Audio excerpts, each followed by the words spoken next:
The headlines tonight: fist-headed man destroys church, car drives past window in town, and Leicester man wins right to eat sister. Now fact me till I fart.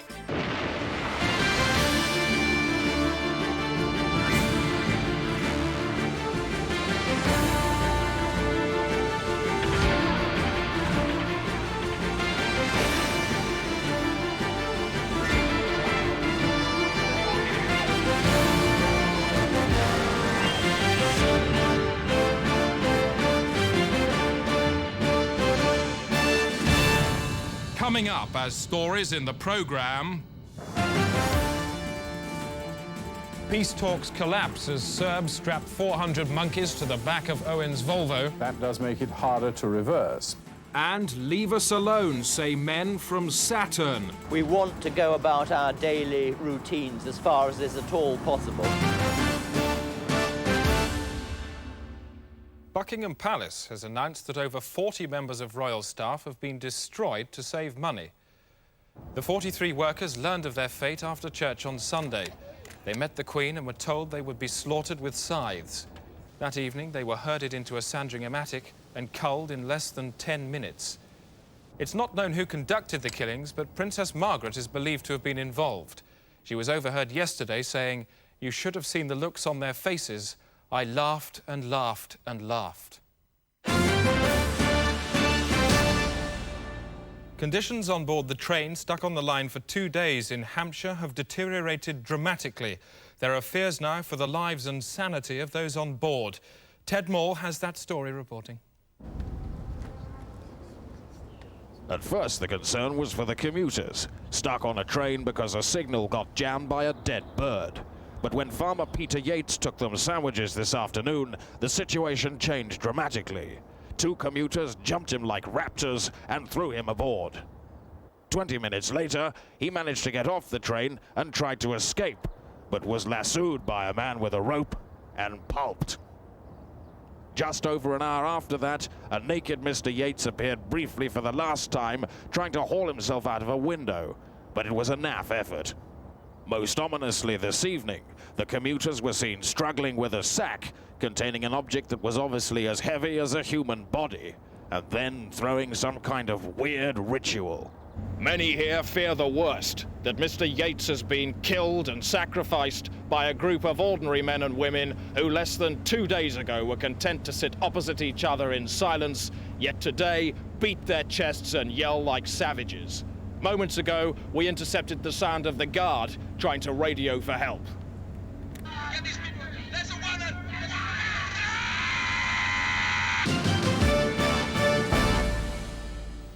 Time now for sport with Alan Partridge. Alan, got to say that soccer commentary was brilliant last night. Thank you. It really was. I mean, I'm not very interested in soccer, but I was totally absorbed and entertained by the whole thing.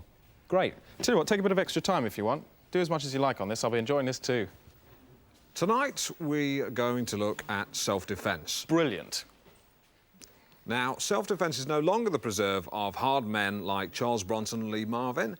More and more these days, we all need to know how to get a bit handy. Anyone who's been on public transport late at night will know that there are a lot of disturbed individuals out there.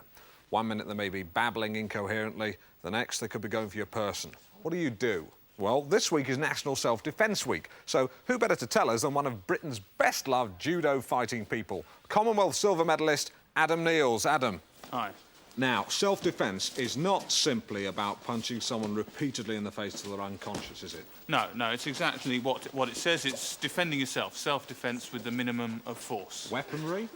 No, just your body, that's all. Snooker ball in a sock?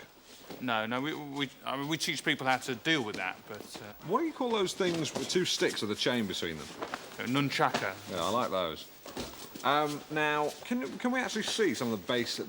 Can you sort of talk me through the basic... OK, Tanya, if you... Basics of self-defence. Right, well, we teach people to deal with anything from a sort of general invasion of body space through to a specific act of aggression. Right, so if I was to go like this... Wait, no! Oh!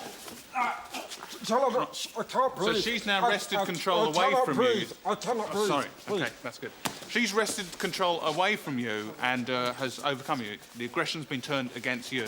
What happens if someone attacks you from behind? Right. If you were to attack me from right, I throw you. I could throw you. I could use an elbow block against you, or I could shock you, immobilise you with just twisting the skin, something. Get off, Chris.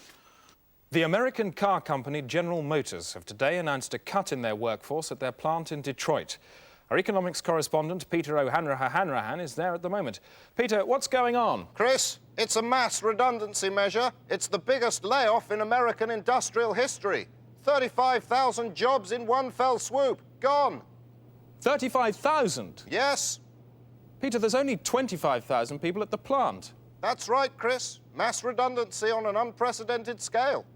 Well, would you mind telling me how the plant can function on minus 10,000 workers? I don't know, Chris. You tell me.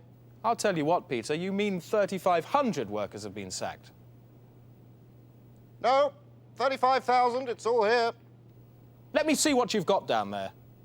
It's 3,500, you're Peter, right. I made a mistake. want to see it. I don't want to hear anything more out of your mouth. I don't believe it. Now, show me your notes. No.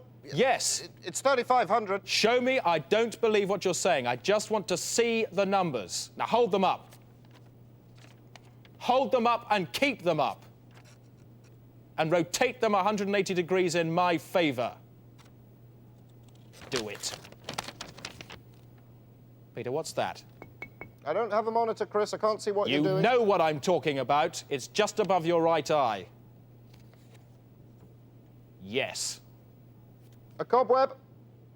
And how's a cobweb going to dig you out of your numerical mess? I don't know. Peter, you're lying in a news grave. Do you know what's written on your headstone? News. Peter, thank you. Peter O'Hanrahan, live in Detroit.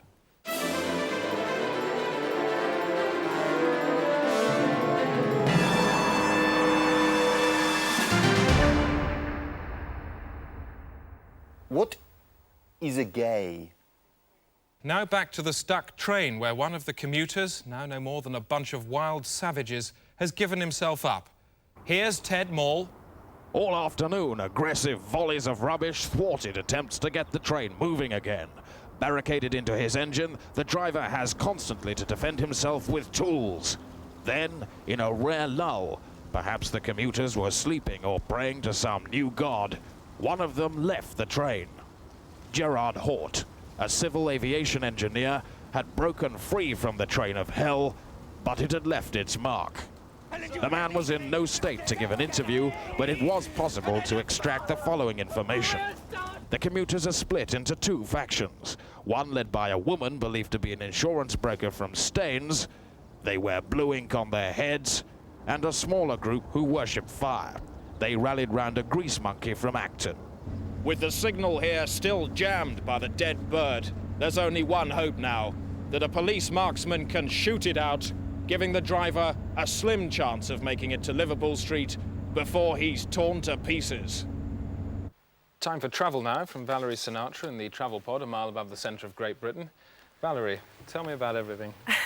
Well, I don't know about everything, Chris, but... I could teach you. I do know that it's best to avoid the A1M this evening south of Newcastle. There's a crash that's been going on for several weeks, and so far it's involved 9,000 vehicles, so that's really Deathsville. Good news, however, for travellers on the M25. Workers have finished cobbling that, so that's great. The M6, however, in Liverpool is still at a standstill. That's due to the mad cow hanging from a bridge. The M50 is clogged up again. That's not my fault.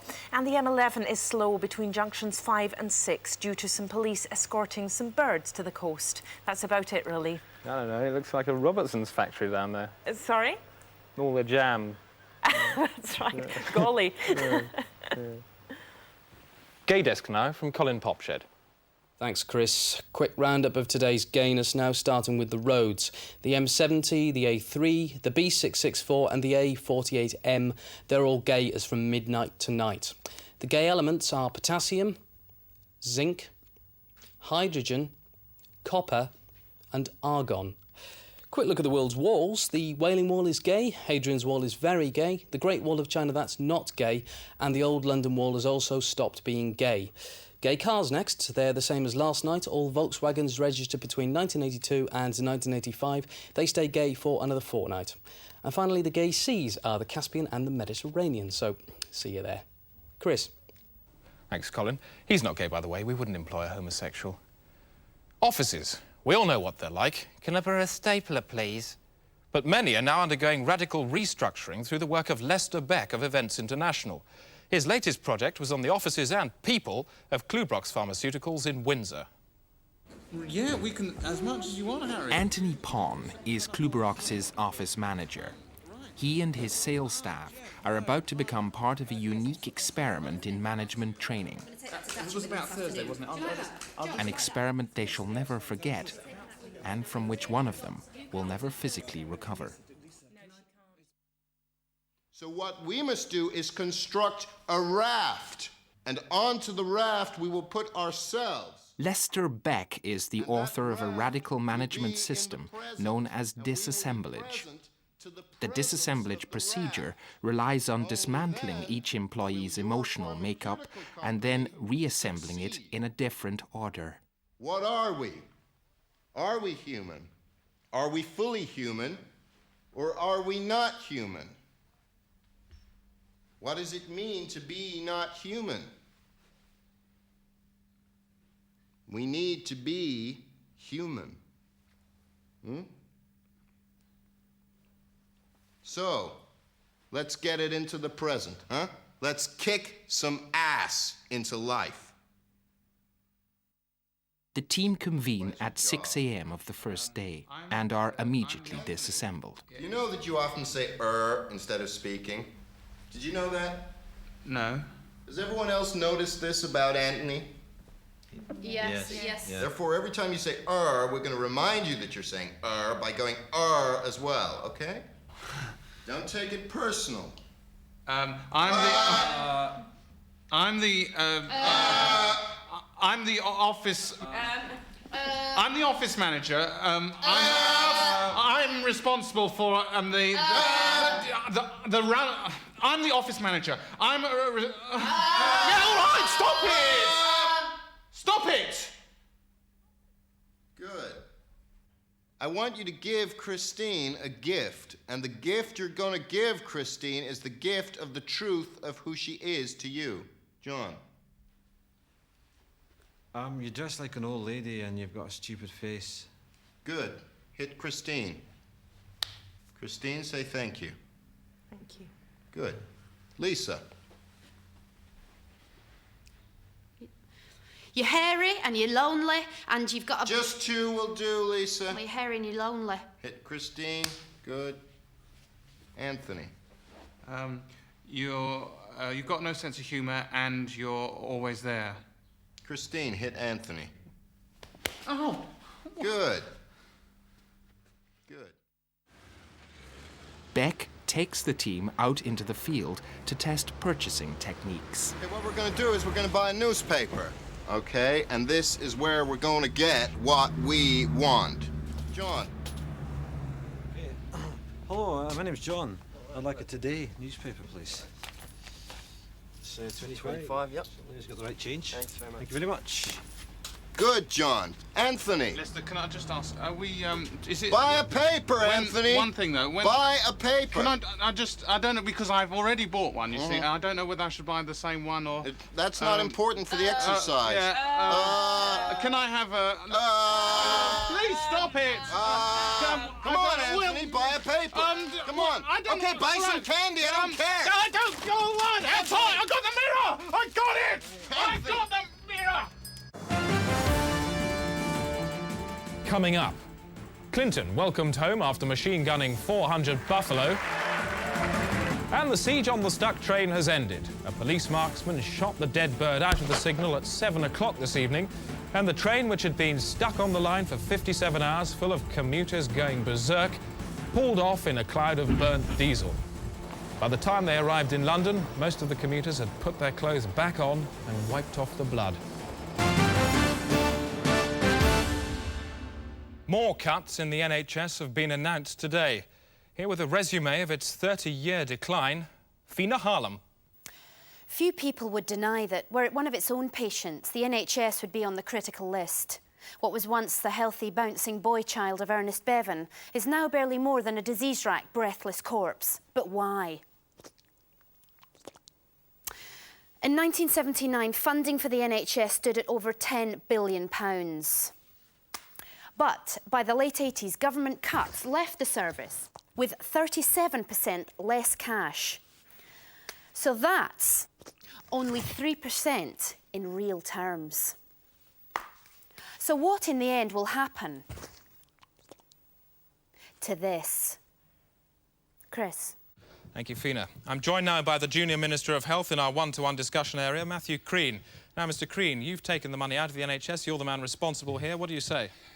I want to say I want to discuss this report. Well, let's not discuss this report. Let's discuss the figures. No, we have to discuss the report because this report is a tissue of lies. It is, Hang on a usual. second. Let's just stick to the figures, shall we? You're destroying the lives of patients. What do you say about that? that? I want to stick to this report. This report is a tissue of lies. It's completely jaundiced. What are you saying? Lies? Absolute lies. It's nonsense from beginning to end. How dare you say this? I think this report is a perfect example of tabloid television at its very to listen to this. I'm not having any more of this. I didn't come here for this evening. I certainly didn't want to talk to people like you. Now, don't ever come back again. I really don't have any of this.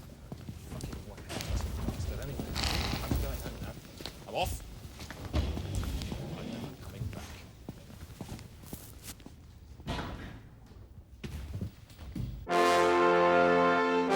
The Day Today. Bagpiping fact into news. Environmation from me, Rosie May.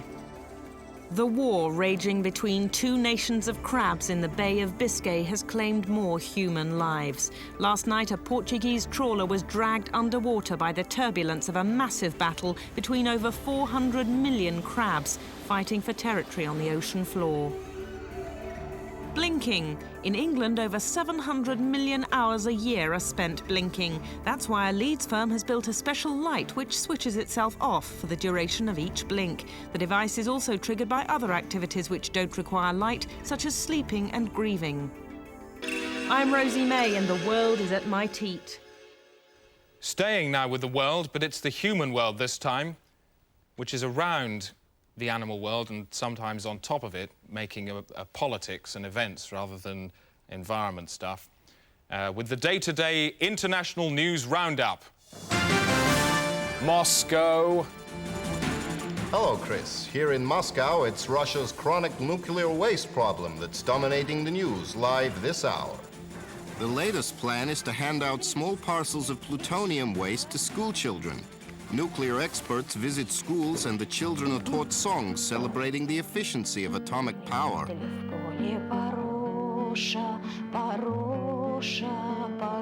At the end of the day, the children queue up for their plutonium, which comes in a bag bearing the instruction, take this home and deal with it.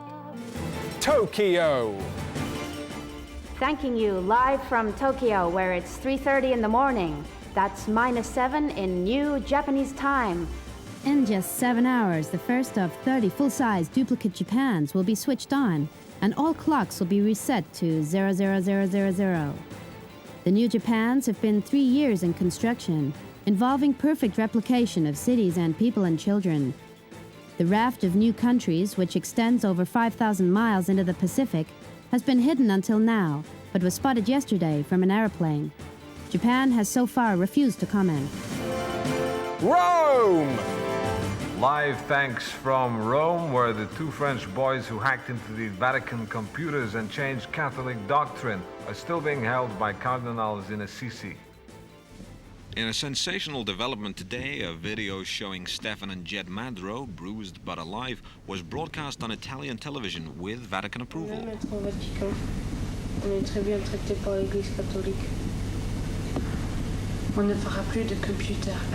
The boys were snatched from the street 2 days ago and held in a turret after admitting they had tapped into the new Vatican Theology Bank, a computer which contains the full doctrine and law of the Catholic Church. The Vatican realized the computer had been tampered with when they discovered Jesus had died of food poisoning aged 19 and Lou Reed had been canonized as a saint.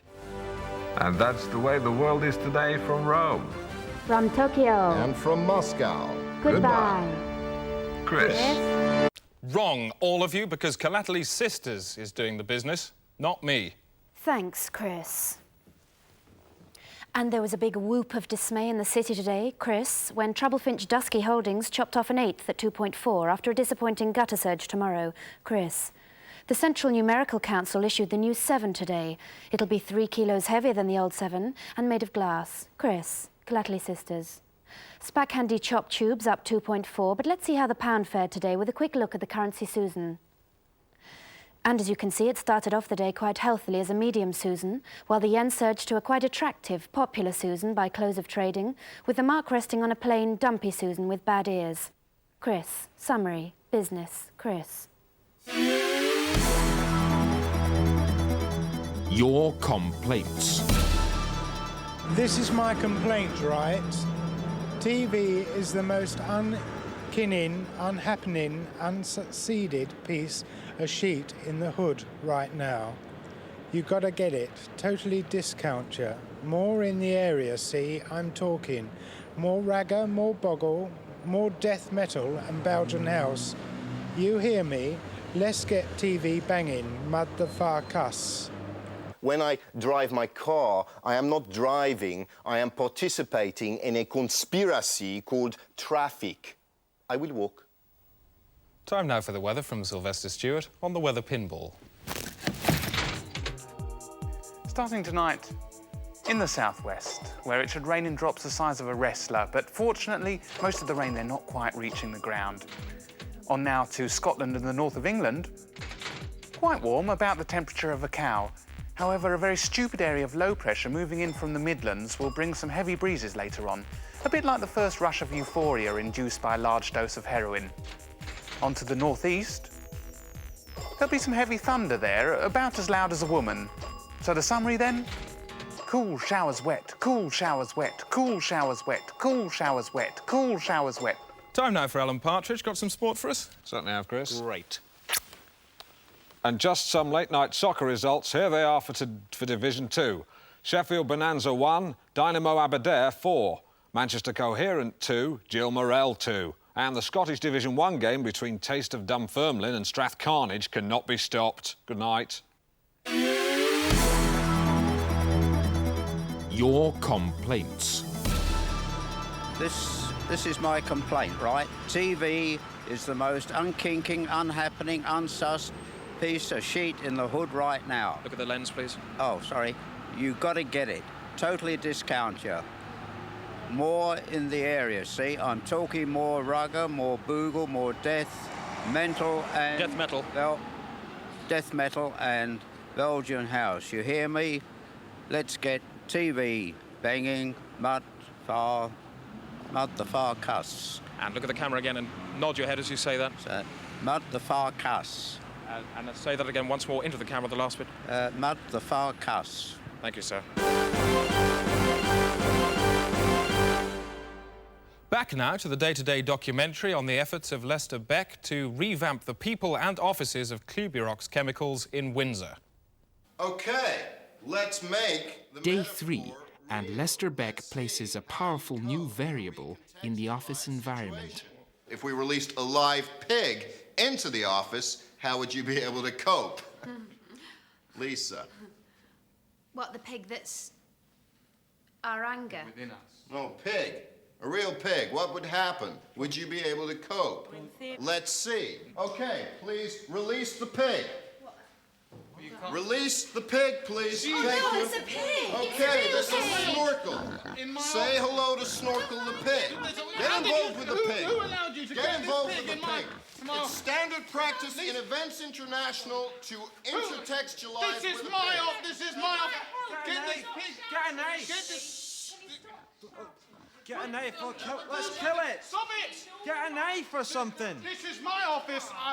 You have to... I think, will you, Anthony, Listen to just because it might drop his baby. Shouting. He might have a baby. It will if you keep shouting.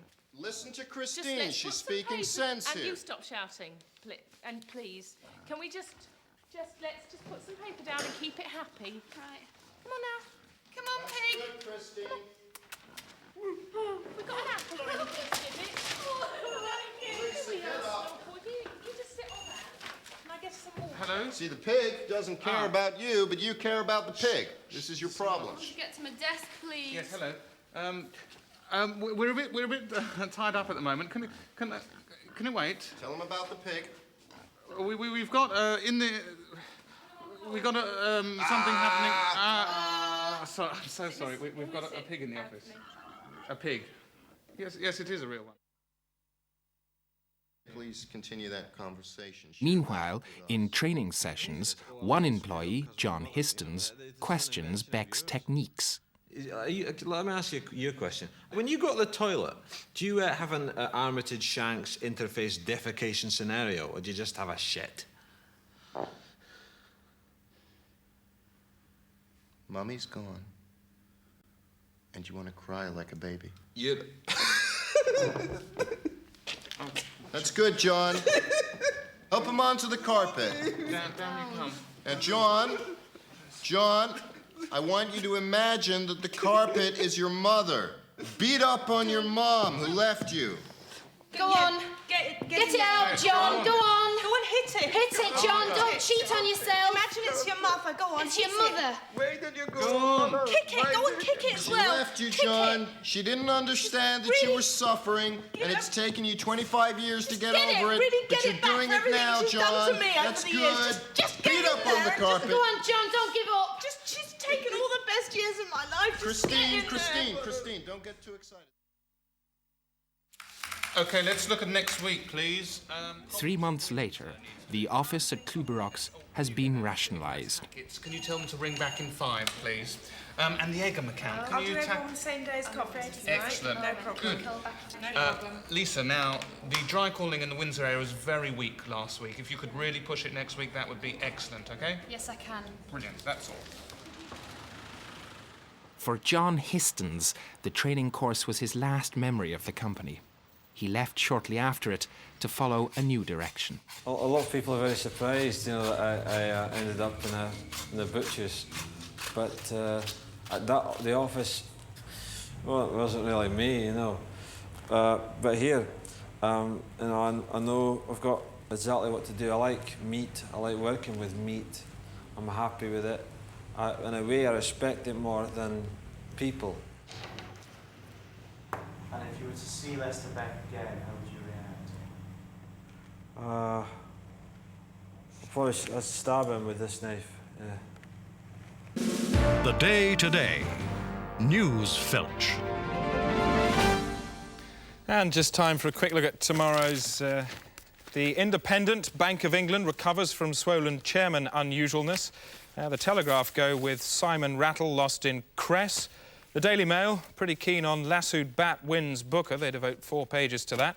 The Daily Mirror, rather upset. Fleetwood Mac buried in dog avalanche. And today, ride with old woman killed by little glass planet. It's a story there by Andrew Penman. Due to a printing error, tomorrow's Guardian is full of water. That's it. That's the day today, on the day the world learned that Cliff Richard is pregnant. Good night.